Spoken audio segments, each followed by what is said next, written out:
South Korea continues to see its population shrink. Data in May show there were again more deaths than births. In fact, fewer babies were born than in any May on record, while deaths were at an all-time high for that month.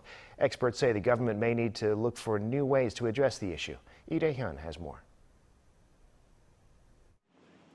It seems demographic challenges here in South Korea are still unsettled. A report released by Statistics Korea on Wednesday shows that there were 20,007 newborns in May, down 8.8% from a year earlier. It marked the lowest figure for any May since relevant data was first compiled in 1981 and is also the lowest figure in 74 months. And it's also the 78th consecutive month of on-year decline. This comes as the number of women in their 20s and 30s, the average age at which women give birth in South Korea, is decreasing.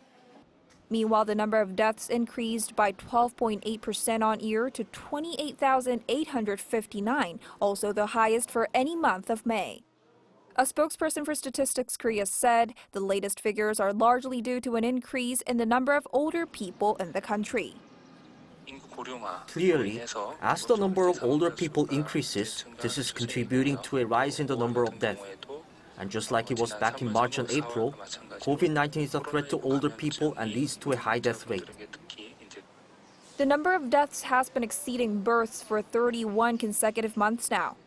One expert says there should be different approaches to deal with this matter.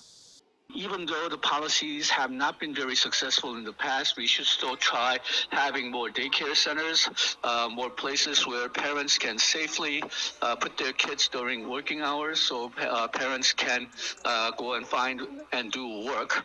And secondly, the Korean approach has been to try to protect the jobs of women who take time off to have babies.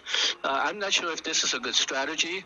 I think that keeps firms from hiring qualified female workers. So instead of the traditional approach of protecting women, having a more flexible labor market may actually be better for pregnant female workers. Meanwhile, the number of marriages rose 5.5% in May compared to the same period last year, the figure standing at 17,041. Analysts say this is due to weddings that had previously been postponed because of COVID-19.